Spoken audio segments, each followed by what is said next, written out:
जय हिंद दोस्तों, नमस्कार सभी को। और आप सभी कैसे हैं? उम्मीद है कि आप सब बेहतरीन होंगे, अच्छे होंगे, स्वस्थ होंगे और मस्त होंगे। देखिए, आज का हमारा जो टॉपिक है ये स्टैटिक जीके या कहें जीएस से संबंधित एक महत्वपूर्ण टॉपिक है, जिसका नाम है वादक एवं वाद्य यंत्र। तो वादक एवं वाद्य यंत्र सबसे पहले प्रश्न पूछा जाता है, या ये कहें कि एग्ज़ाम की दृष्टि से अगर हम बात करें कि सबसे ज़्यादा क्या इम्पोर्टेंट है, तो सबसे पहले तो हमने आपको बताया था कि कभी भी आपको जो कोई भी चीज़ अगर आपको याद करनी हो तो ट्रिक की सहायता नहीं लेनी है, सिंपली चीज़ों को याद करना है मेरे दोस्त। उससे क्या होता है मेरे भाई कि जैसे अगर आप सीधे याद करेंगे तो आपको हमेशा के लिए वो चीज़ें याद रहेंगी, और अगर आप ट्रिक की सहायता करें लेंगे या ट्रिक से आप चीज़ों को याद करेंगे तो उसमें क्या होगा कि आपको घाटा हो सकता है मेरे दोस्त। उसमें क्या है कि आप फंस जाते हैं। अब हम समझते हैं कि सबसे पहले समझते हैं वादक क्या होता है। जो यहाँ पर शब्द लिखा है वादक, इससे क्या तात्पर्य होता है, और वाद्य यंत्र जो है उससे क्या तात्पर्य होता है। तो देखिए, वादक जो होता है वो होता है बजाने वाला। अब बजाने वाला क्या बजाने वाला, तो वाद्य यंत्र बजाने वाला। अब हमें समझना है कि वाद्य यंत्र क्या होता है। तो वाद्य यंत्र होता है जो बजता है, जो बजने वाला होता है वो क्या होता है, वाद्य यंत्र होता है। जैसे हम कहें ड्रम, बीड़ा, गिटार, सितार, जो कुछ भी होता है जो बजता है, और उसी को हम क्या कहते हैं, तो वाद्य यंत्र कहते हैं।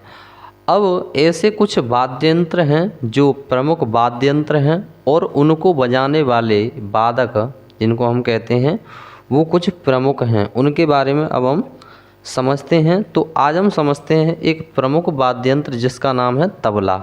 याद रखें दोस्तों, तबला। तो तबला के कुछ प्रमुख वादक हैं जो तबला को बजाते हैं। अब आप ये ना कहिए कि तबला तो सर हम भी बजाते हैं, तो क्या हमारा भी यहाँ पर नाम आ जाएगा, तो ऐसा नहीं है मेरे दोस्त। क्योंकि ये वही पर्सन्स होते हैं जो कुछ खास होते हैं, जो नेशनल और इंटरनेशनल लेवल पर कुछ प्रसिद्धियाँ होती हैं, इनको कुछ अवार्ड भी मिलते हैं, वही क्या होता है इस लिस्ट में आते हैं। तो इस लिस्ट में सबसे पहले अगर बात करें तो अब हम बात करते हैं तबला के वादकों को जो बजाते हैं। तो सबसे पहले याद करेंगे अल्लाह रखा खां। याद करेंगे दोस्तों, अल्लाह रखा खां। और अल्लाह रखा खां जो हैं ये तबला के वादक हैं। वैसे तो सभी तबलाई के वादक हैं, हमको बार बार नहीं बोलने की आवश्यकता है। और दूसरे हैं जाकिर हुसैन। याद रखें दोस्तों, जाकिर हुसैन। अब क्या होता है कि कभी कभी प्रश्न इस तरीके से पूछा जाता है एग्जाम में कि वह तबला वादक कौन हैं जो पिता और पुत्र हैं। तो पिता इनके अल्लाह रखा खान हैं, और पुत्र कौन हैं, तो जाकिर हुसैन हैं। अब प्रश्न इस तरीके से भी कभी कभी पूछा जाता है कि आखिरकार सबसे कम उम्र में, याद रखें, सबसे कम उम्र में पद्मश्री तथा पद्म भूषण प्राप्त करने वाला तबला वादक कौन सा है। सबसे कम उम्र में पद्मश्री तथा पद्म भूषण पुरस्कार प्राप्त करने वाला वह कौन सा तबला वादक है। तो याद रखेंगे दोस्तों, जाकिर हुसैन। जाकिर हुसैन जी जो हैं ये सबसे कम उम्र में इन्होंने पद्मश्री और पद्म भूषण पुरस्कार प्राप्त किया है। अब आप ये समझिए कि पद्मश्री और पद्म भूषण क्या होता है, तो इसको हम समझेंगे पुरस्कार वाली क्लास में। जब तक आप केवल यही समझिए कि पद्मश्री और पद्म भूषण जो होते हैं ये पुरस्कार होते हैं, जो नेशनल पुरस्कार होते हैं, जो भारतीय स्तर पर दिए जाते हैं। अब तीसरे हैं किशन महाराज। याद करेंगे दोस्तों, किशन महाराज ये भी तबला वादक हैं। याद करेंगे, किशन महाराज तबला वादक हैं। चौथे नंबर पे हैं निखिल घोष, या ये ना समझिए कि चौथे नंबर 5 हैं, ये मैंने वैसे ही डाल दिया है आप लोगों को समझाने के लिए। तो निखिल घोष हैं। और उसके बाद 5वें नंबर पर तबला वादक हैं अनोखे लाल मिश्रा, याद करें दोस्तों, अनोखे लाल मिश्रा।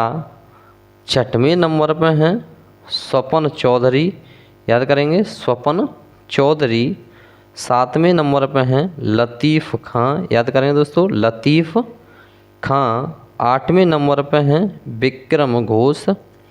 विक्रम घोष जो हैं, याद रखें दोस्तों, विक्रम घोष जी जो हैं इनको इंडियन म्यूजिक अवार्ड भी मिल चुका है। किस पर? तो तबला बजाने के उद्देश्य से।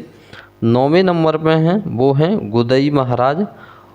और एक प्रश्न और पूछा जाता है दोस्तों, जो एग्ज़ाम में देखने को मिल जाता है कि जैसे पूछा जाता है कि गुदई महाराज जो हैं इसको और किन नामों से जाना जाता है।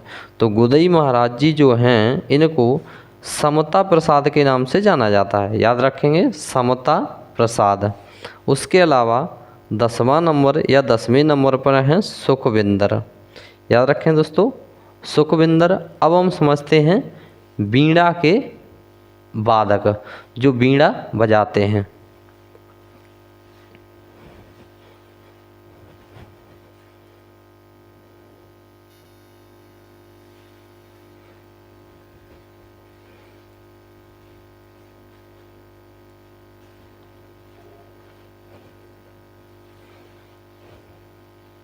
शुरू करते हैं दोस्तों बीड़ा के कुछ प्रमुख वादक। तो क्या है कि जिस तरीके से हमने अभी समझा था उसी प्रकार से बीड़ा के भी कुछ वादक बजाने वाले समझेंगे। तो सबसे पहले समझते हैं बीड़ा के बारे में। तो बीड़ा अगर बात की जाए, मैं दोस्तों क्या है कि जैसे आपको ये वादक बताने के साथ साथ मैं आपके कुछ जो एग्ज़ाम से प्रश्न बनते हैं उनको भी साथ ही साथ थोड़ा सा बताते हुए चल रहा हूँ, जिससे क्या है कि आपको दिक्कत ना हो। तो जैसे बीड़ा है, कभी प्रश्न पूछा जाता है कि सबसे प्राचीन वाद्य यंत्र कौन सा है। तो याद रखें दोस्तों, सबसे जो प्राचीन वाद्य यंत्र है वो है बीड़ा। सभी जो वाद्य यंत्र हैं उनमें सबसे प्राचीन कौन है वाद्य यंत्र, तो वो है बीड़ा। इसके अलावा कभी कभी प्रश्न पूछ लिया जाता है कि कोई भी 2 शासक हैं उनके नाम बताइए जो बीड़ा के शौकीन या जो वादक थे। तो याद रखेंगे औरंगजेब और समुद्रगुप्त, ये देखने को मिलते हैं। कभी कभी प्रश्न इस तरीके से पूछ लिया जाता है कि जो बीड़ा के जो मुग़ल शासक ऐसे कौन से हैं जो बीड़ा के शौकीन या वादक हैं, तो वो हैं औरंगजेब, याद रखें दोस्तों, औरंगजेब। अब हम समझते हैं बीड़ा के कुछ प्रमुख वादक। तो सबसे पहले नंबर पर या ये कहें पहले नंबर पर है वो हैं जयंती कुमारेश, याद करेंगे दोस्तों, जयंती कुमारेश। अब आप कहेंगे सर कितना याद करवा रहे हैं। देखिए दोस्तों, जो मैंने भी याद किए हैं या मैं भी आपको बता रहा हूँ या जो भी मैंने भी किसी भी तरीके से याद करी हैं वो सीधे ही तरीके से याद किए हैं। क्या होता है कि मैंने फिर से एक बार बोल दूं कि ट्रिक से याद करोगे तो याद तो हो जाता है, लेकिन क्या होता है उसमें हम फंस जाते हैं, इसीलिए सीधा ही याद करें। तो याद रखेंगे जयंती कुमारेश ये हैं बीड़ा के वादक। बदरुद्दीन डागर ये भी बीड़ा के वादक हैं, प्रमुख वादक। बी पोरोस्वामी ये भी बीड़ा के वादक हैं। इसके अलावा चौथे नंबर पे हैं कृष्ण भागवतार, याद रखें, कृष्ण भागवतार ये भी बीड़ा के प्रमुख वादक हैं। इसके अलावा 5वें नंबर पर हैं एस बालचंद्रन, याद करेंगे एस बालचंद्रन। और 6वें नंबर पर हैं सुंदरम बालचंद्रन। इस तरीके से याद करें, चंद्रन और चंद्र, बालचंद्रन और बालचंद्र, इस तरीके से याद करें, एस बालचंद्रन और सुंदरम बालचंद्र। और 7वें नंबर पर हैं बौने धनमल, याद रखेंगे बौने धनमल, ये भी किससे संबंधित है, तो आपके बीड़ा से ही संबंधित है। अब आप ये ना समझिए कि केवल ये 7 नाम हैं, यही केवल बीड़ा के जो प्रमुख वादक हैं, और भी वादक हो सकते हैं, लेकिन ज़्यादातर ये जो नाम हैं इन्हीं से एग्जाम में प्रश्न पूछे जाते हैं। तो मुझे उम्मीद है कि यहाँ तक ये जो टॉपिक है ये यहीं तक सफिशिएंट है, और आगे हम फिर से नेक्स्ट क्लास में मिलेंगे। और देखिए दोस्तों, अगर आपको ये वीडियो पसंद आ रहा है, अगर वीडियो अच्छा लग रहा है तो प्लीज़ वीडियो को लाइक शेयर एंड सब्सक्राइब अवश्य करें।